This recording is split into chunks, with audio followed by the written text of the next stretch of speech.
Working as an actor in the MCU sounds like a dream job for many, but not these actors. Despite being part of one of the most successful film franchises ever, many actors have been pretty upset with their filming experiences and have since talked quite openly about how poor their time at Marvel was. Before we get started though, be sure to like this video and subscribe to the channel. Don't forget to hit the little bell to stay up to date with everything Screen Rant.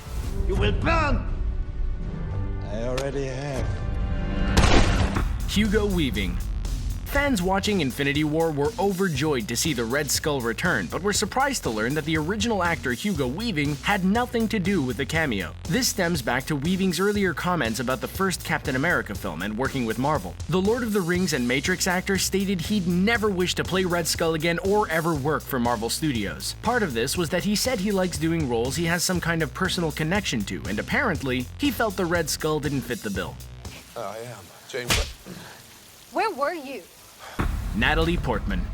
Natalie Portman has been sitting out of the MCU ever since appearing in the second Thor film, The Dark World. Part of the appeal for Portman's return to the MCU was her championing Wonder Woman director Patty Jenkins to do the Asgardian sequel. Jenkins left, however, citing creative differences with the Marvel brass, but Portman had signed on to the sequel and thus was required to shoot. Portman was so furious that she's flat out refused to do an MCU film since and has basically been written out of Thor's life in response, with the pair breaking up prior to Thor Ragnarok. Hey, Yes. I want my board. Mickey Rourke.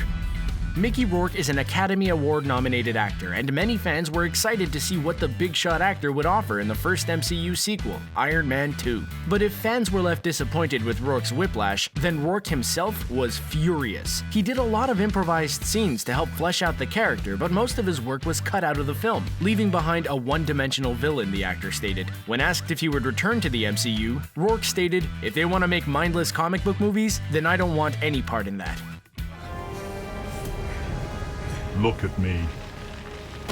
Christopher Eccleston. Thor The Dark World doesn't rank too high on many fan and critic lists for favorite MCU films, and that's largely due to the villainous Malekith, played by Christopher Eccleston. But the former Doctor Who was pretty candid about his experience working with Marvel, talking openly about how much he hated the experience. In fact, he's quoted as saying that the whole ordeal was so bad that he felt the need to put a gun in his mouth. He stated that he took the role for the money and has since felt bad about doing it because no amount of money was worth the suffering and misery he went through during production. Brutal. They were the stretchiest pair they had. I'll take my chances. Ed Norton.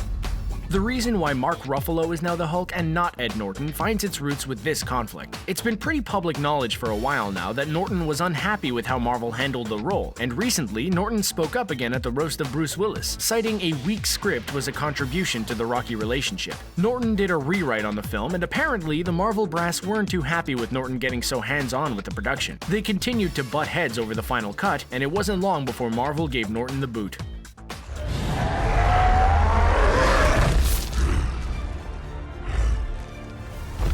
Well, that's all for now, everyone. Which actor do you think had the most intense thing to say about Marvel Studios? Do you think their comments were warranted, or were they being overdramatic? Let us know in the comments below. And be sure to like this video and subscribe to the channel for more videos like this one every day in your playlist. Thanks for watching.